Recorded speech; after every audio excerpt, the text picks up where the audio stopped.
Bonjour à tous. Merci Thiago pour cette introduction. Ça fait plaisir d'être là, d'être de retour parmi vous, de revoir quelques visages familiers, de revoir des amis aussi.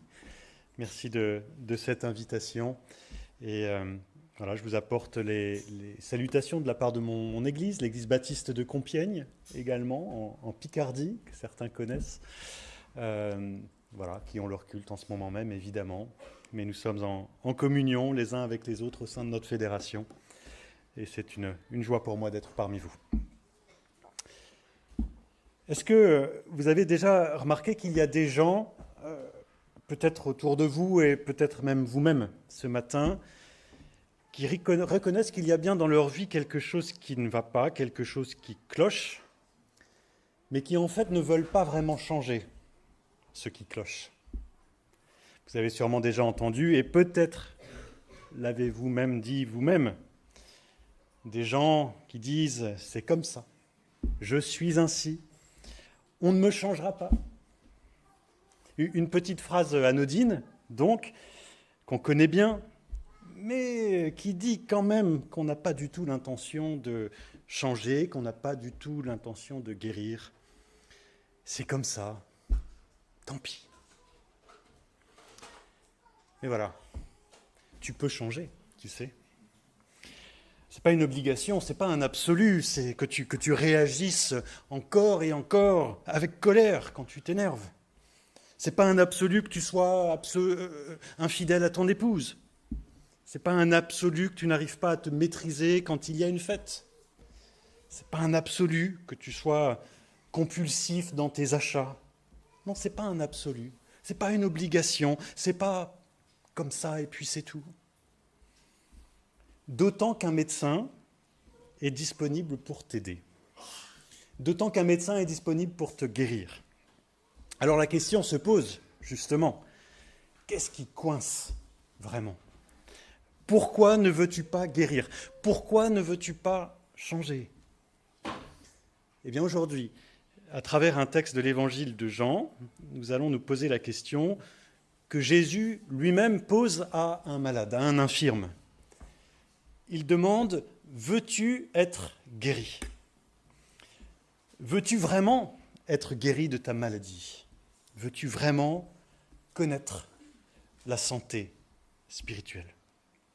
Alors je vous invite à lire ce texte qui se trouve au chapitre 5 de l'évangile selon Jean, à partir du verset 1. Le texte s'affiche à l'écran. Après cela, il y eut une fête juive et Jésus monta à Jérusalem.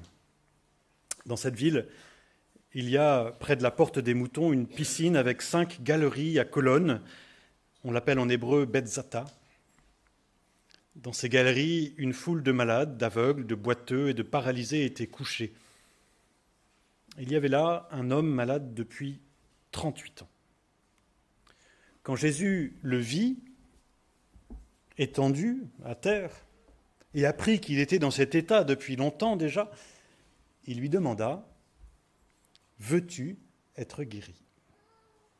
Le malade lui répondit « Seigneur, je n'ai personne pour me plonger dans la piscine quand l'eau est agitée. Pendant que j'essaie d'y aller, un autre y descend avant moi. » Jésus lui dit « Lève-toi, prends ton brancard et marche. » Aussitôt, l'homme fut guéri. Il prit son brancard et se mit à marcher. Or, cela se passait le jour du sabbat, si bien que les autorités juives dirent à celui qui avait été guéri « C'est le sabbat, tu n'as pas le droit de porter ton brancard. » Il leur répondit « Celui qui m'a guéri m'a dit « Prends ton brancard et marche. » Ils l'interrogèrent « Qui est celui qui t'a dit « Prends ton brancard et marche ?» Mais celui qui avait été guéri l'ignorait, car Jésus s'était retiré de la foule qui se trouvait à cet endroit. Plus tard, Jésus le rencontre dans le temple et lui dit « Te voilà guéri maintenant. Ne pêche plus de peur qu'il ne t'arrive quelque chose de pire. » Et l'homme alla dire aux autorités juives que c'était Jésus qui l'avait guéri. C'est pour cette raison qu'ils persécutèrent Jésus, parce qu'il avait fait cela, le jour du sabbat. Mais Jésus leur déclara, « Mon Père est à l'œuvre continuellement et moi aussi je suis à l'œuvre. » À cause de cette parole, les autorités juives cherchaient encore plus à le faire mourir, non seulement parce qu'il n'avait pas respecté le sabbat, mais plus encore parce qu'il appelait Dieu son Père, se faisant ainsi l'égal de Dieu. Jusqu'ici, la lecture de la parole de Dieu. Ce matin, je vous invite à prier quelques instants. Notre Dieu, notre Père, nous voulons te louer, te remercier, dire notre gratitude ce matin pour ta parole. Et ce passage en particulier que beaucoup connaissent certainement, qu'ils ont déjà lu encore et encore, mais nous te remercions, nous te louons, nous te disons notre gratitude parce que cette parole, quand bien même nous la connaissons depuis longtemps, est une parole vivante, une parole qui veut nous enseigner ce matin encore, qui veut nous apprendre des choses nouvelles, qui veut nous apprendre à mieux te connaître.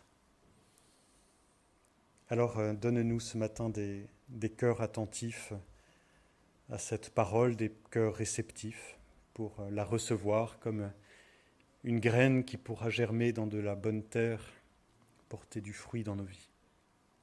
Nous voulons nous attendre à toi, en toute humilité, nous mettre à ton écoute ce matin, pour la gloire de ton nom. Amen. Bien, alors que se passe-t-il dans notre passage ?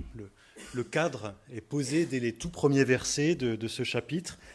On se trouve sur les lieux d'une ancienne piscine aux portes de Jérusalem. Vous voyez l'image à l'écran. On a retrouvé cette piscine où des personnes malades venaient pour y être guéries. L'eau de la piscine s'agitait régulièrement, de temps en temps, et vite alors il fallait descendre dans le bassin pour espérer être guéri. Un phénomène un petit peu étrange quand même. On ne sait pas trop ce qu'il en était d'ailleurs, s'il y avait une réalité à ce phénomène ou si c'était de la simple superstition. On n'en sait rien. Mais au milieu de la foule de malades, d'aveugles, de boiteux, de paralysés, qui espéraient tous être guéris, se trouve un homme infirme là depuis 38 ans. 38 ans. Imaginez un peu. C'est long quand même. C'est l'âge de Thiago, tiens.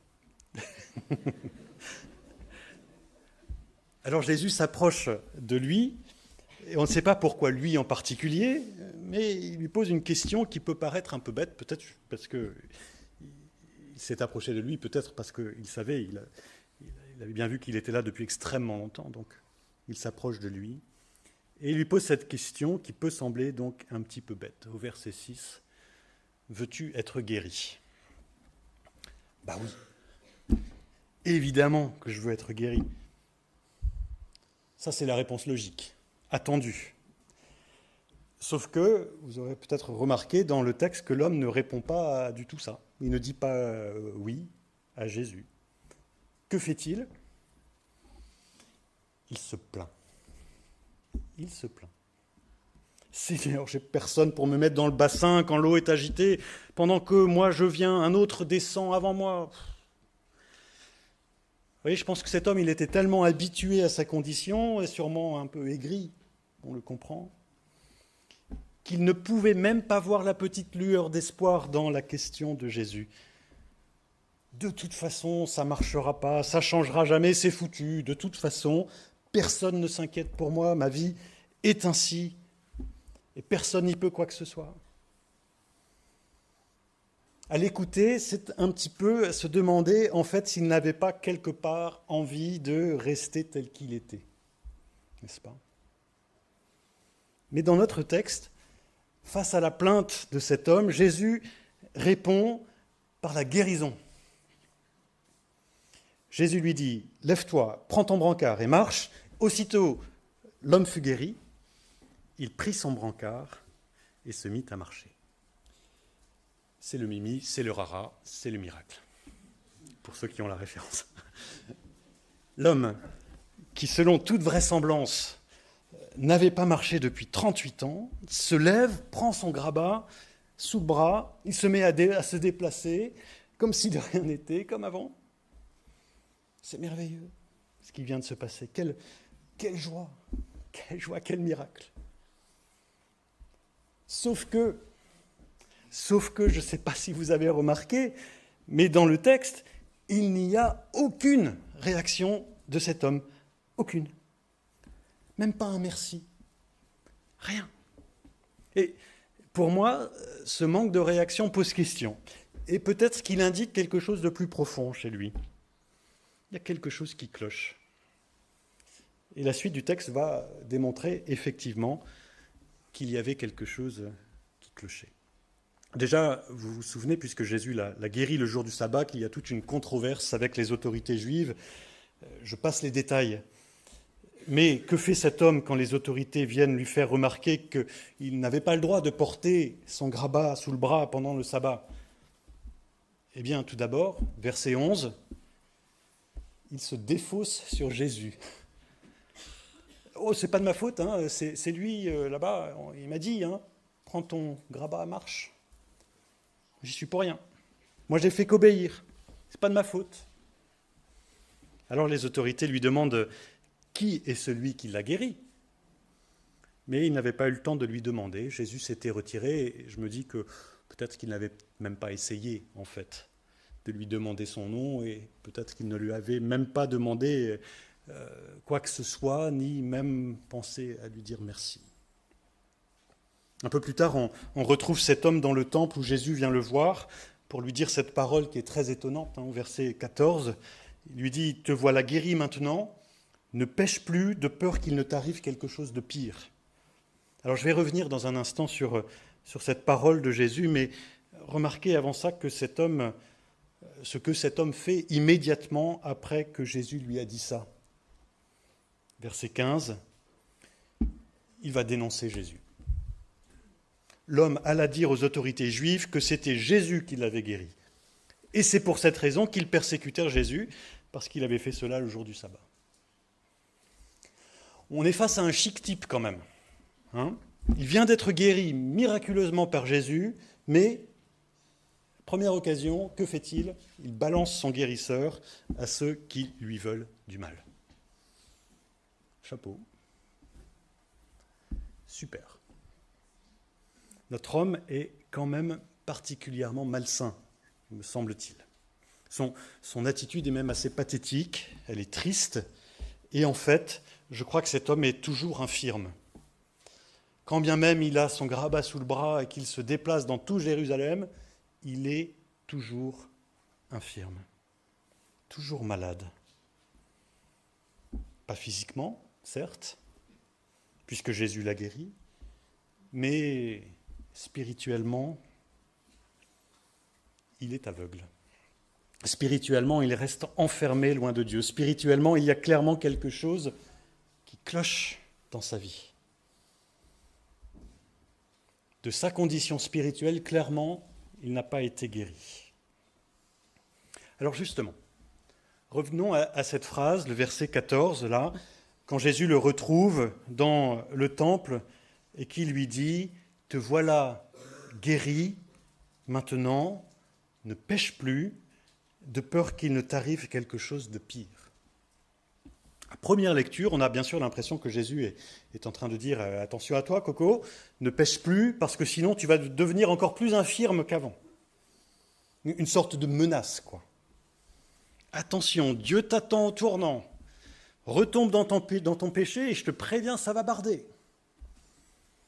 Ça va faire mal. Tu vas morfler. Mais non, je ne crois pas que ce soit ça que Jésus soit en train de dire. Ça ne ressemble absolument pas à son personnage ailleurs dans les Écritures. Jésus n'est pas en train de faire une menace, ce n'est pas son genre du tout. Mais que fait-il quand il dit cela ? Eh bien, en fait, il faut se souvenir que le péché est bien plus qu'un acte moralement répréhensible, comme le fait de balancer quelqu'un et de le mettre en danger, comme le fait de ne pas être reconnaissant. Le péché, c'est bien plus que ça. Le péché, c'est une maladie, c'est un état spirituel, un état d'incrédulité, c'est un rejet de Dieu. Avant d'être un acte répréhensible moralement, le péché, c'est un état, une maladie spirituelle. Le péché, c'est être séparé de Dieu. C'est ça la grande maladie, c'est ça la véritable pandémie qui nous affecte tous. C'est un état de ténèbres, le péché, d'obscurité, où la vie spirituelle, la vie qui vient de Dieu, n'est pas présente. Et comme on l'a vu, cet homme était clairement dans un tel état. Il n'avait pas la vie de Dieu en lui. Et donc, que lui dit Jésus ? Eh bien, il ne lui fait pas de menace, non, mais il lui dit, en vérité, que s'il demeure dans cet état, quand bien même il a été guéri physiquement, eh bien son état ne va pas s'arranger. Et qu'il peut même s'attendre à quelque chose de bien pire que 38 ans d'infirmité physique. Et oui, parce que s'il persiste dans son indifférence spirituelle, dans son rejet de Dieu, qu'est-ce qu'il attend ? Eh bien, c'est la séparation définitive, éternelle, qu'il subira, qu'il expérimentera. Et ça, c'est largement bien pire que 38 ans d'infirmité. Et inversement, implicitement, ce que lui dit Jésus, c'est que la guérison physique de son infirmité, c'est vraiment peu de choses. Tellement peu de choses, comparé à la restauration que Jésus veut opérer en lui, une restauration en profondeur, une restauration intégrale de tout son être, physique, moral, psychologique, social, spirituel. Je crois que c'était ça le sens de la question de Jésus. Veux-tu être guéri ? Veux-tu vraiment être guéri en profondeur, pas juste en surface ? Es-tu prêt à changer complètement de vie, pas juste à remarcher ? En fait, Jésus a toujours ça en tête quand il s'adresse à nous. Il veut notre bien intégral. Ça ne l'intéresse pas de mettre un pansement sur une jambe de bois. Il nous aime trop pour ça. Le souci, c'est que ça, nous, on a quand même du mal à l'entendre, n'est-ce pas ? Le souci, c'est qu'on veut bien la guérison, évidemment, mais en gardant les rênes, en gardant le contrôle de nos vies aussi. Et on ne voudrait pas quand même que Jésus soit trop intrusif. Je donne un exemple. Imaginez, alors que vous êtes dans un état de pauvreté, en grand manque d'argent, à cause peut-être d'erreurs de gestion passées de vos finances, imaginez Jésus venir vous dire « Veux-tu que je te sorte de la pauvreté ?» Vous répondriez évidemment « Bah oui, s'il te plaît, ça me ferait plaisir. » Mais souvenez-vous alors que Jésus a quelque chose de plus profond en tête. Et qu'en vous sortant de la pauvreté matérielle, ce qu'il veut surtout, c'est vous sortir de votre rapport malsain, tordu à l'argent, aux biens matériels. Et donc ce qu'il veut dire, c'est « Veux-tu que je te sorte de la pauvreté ?» Oui, mais que je t'aide aussi à ne plus avoir soif de richesse, à ne plus avoir soif et à ne plus courir après tous ces biens matériels sans cesse. Veux-tu que je t'aide à avoir un rapport beaucoup plus sain à l'argent et aux biens pour que tu ne sois plus attaché à tout cela, parce que tous ces biens, tout cet argent ne maîtrise plus ton cœur. Ah, ça change un peu la donne, non ? Et c'est triste à dire, mais je sais que beaucoup, en comprenant que Jésus a ça en tête quand il demande « Veux-tu que je te sorte de la pauvreté ?» beaucoup ne voudraient pas avancer plus loin avec lui.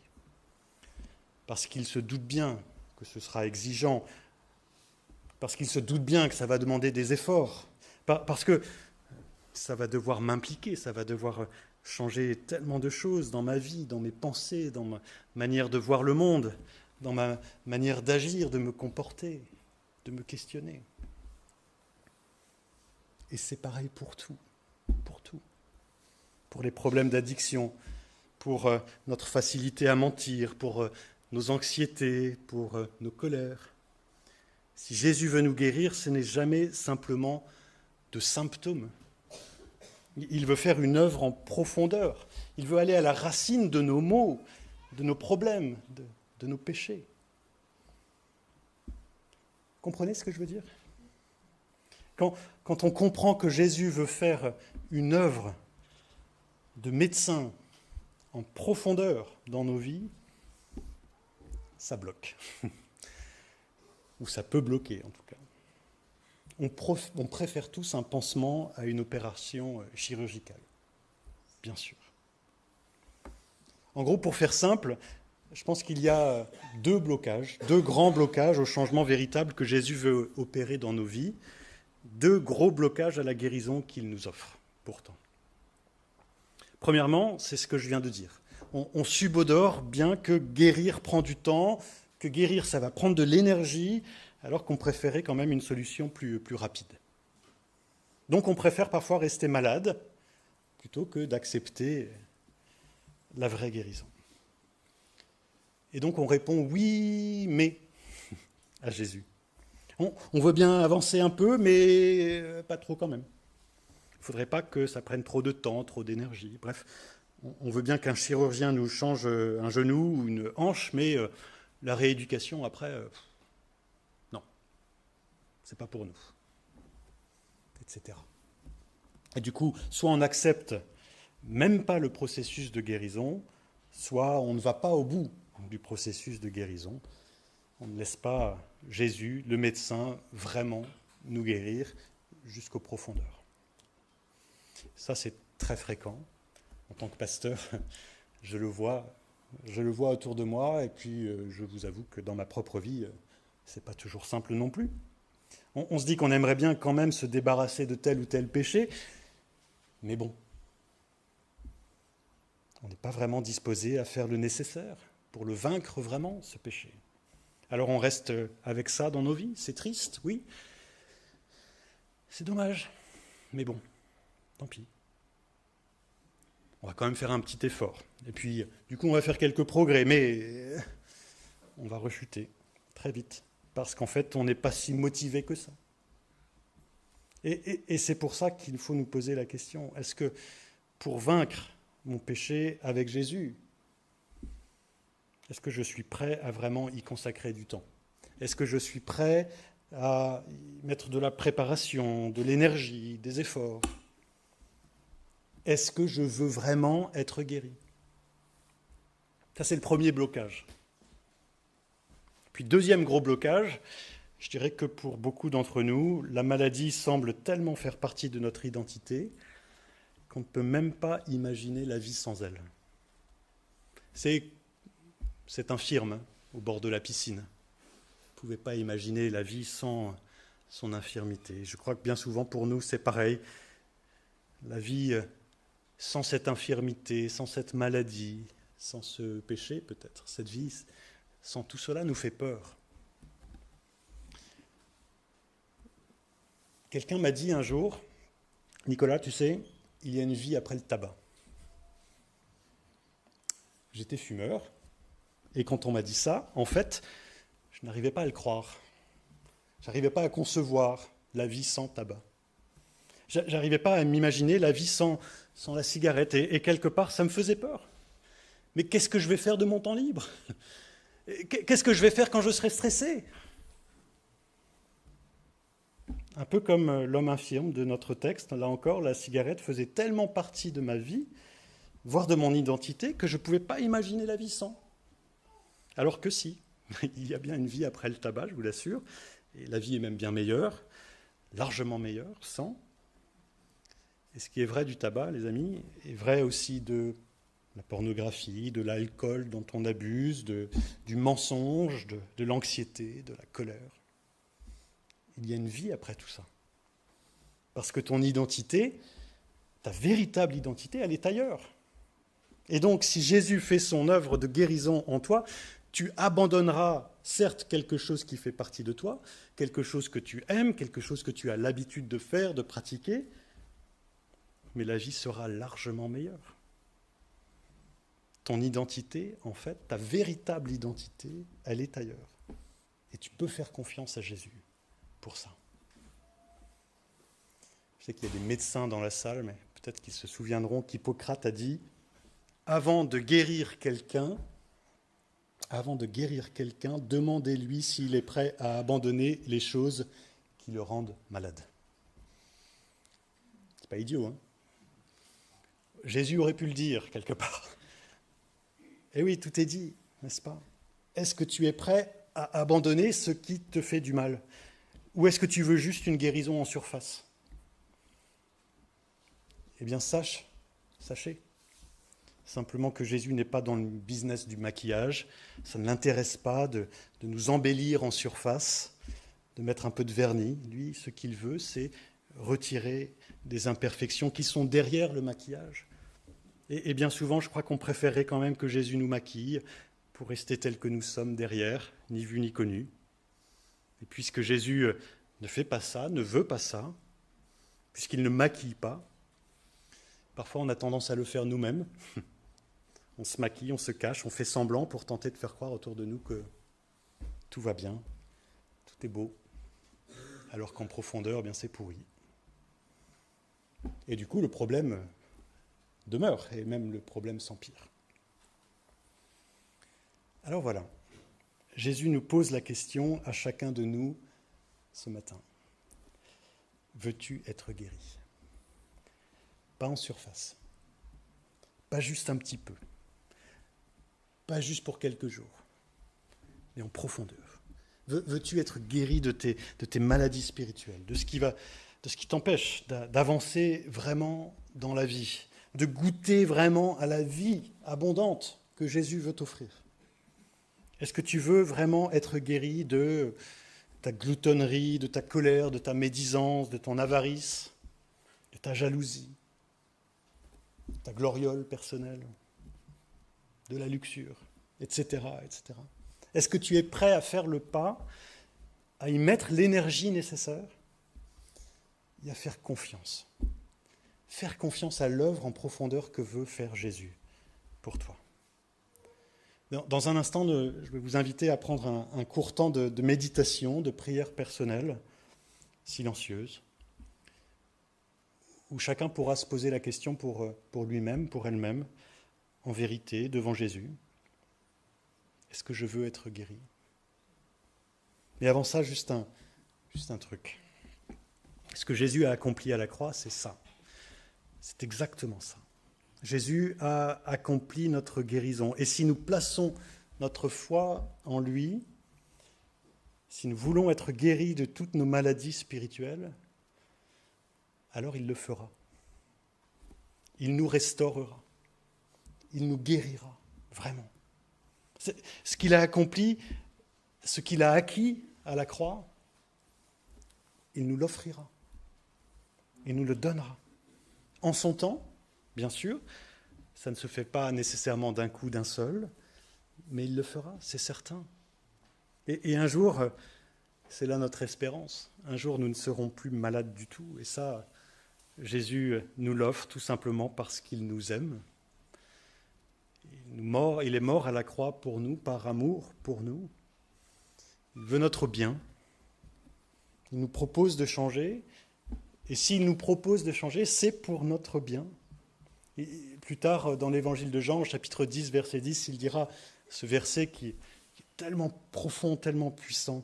Quand il dit « Moi, je suis venu pour qu'ils aient la vie et qu'ils l'aient en abondance. » En abondance. C'est pour ça qu'il est venu. C'est pour ça qu'il est mort. Et c'est ça qu'il veut nous offrir. Pas une petite vie plan-plan, pas une petite vie avec nos petits fardeaux. La vie abondante. C'est ça qu'il veut déverser sur chacune de nos vies. C'est pour ça qu'il est mort. Veux-tu être guéri? Parce que Jésus est là, il est prêt à déverser sa guérison sur toi. En profondeur, encore une fois. Pas juste en surface. C'est pour ça qu'il est venu. Et c'est sa joie que de nous l'offrir. Amen. Je vous invite à prier quelques instants avec moi, et puis nous prendrons donc ce temps de silence, de prière personnelle. Seigneur Jésus, merci pour cette offre de guérison pour chacun de nous. Cette offre de guérison pour chacune de nos maladies. Quelle grâce que de savoir que tu es ce grand et ce bon médecin. Parfois, nous avons tendance à te penser, à imaginer que tu es comme un juge qui est là, qui nous attend en tournant, qui est prêt à nous taper sur les doigts si nous faisons quelque chose de mal. Mais toi, tu te présentes à nous ce matin comme un médecin qui nous demande comment ça va et ce qu'il peut faire pour nous. Seigneur, donne-nous cette honnêteté déjà de reconnaître que tout ne va pas bien et que nous avons besoin d'un médecin. Donne-nous cette confiance et ce courage de te laisser agir dans nos vies, même si nous savons qu'il y aura des conséquences, même si nous savons que ce pourra être un petit peu douloureux, que cela pourra prendre du temps. La confiance et le courage que ce que tu veux faire dans nos vies, c'est une bonne œuvre, une belle œuvre, une œuvre profonde, merveilleuse de restauration de tout notre être. Gloire te soit rendue, Jésus, pour ton amour pour chacun de nous, pour cette grâce toujours disponible, pour ces bontés renouvelées chaque matin, pour cette offre que tu nous fais encore et encore. Veux-tu être guéri? Gloire te soit rendue. Amen. Prenons quelques instants de silence.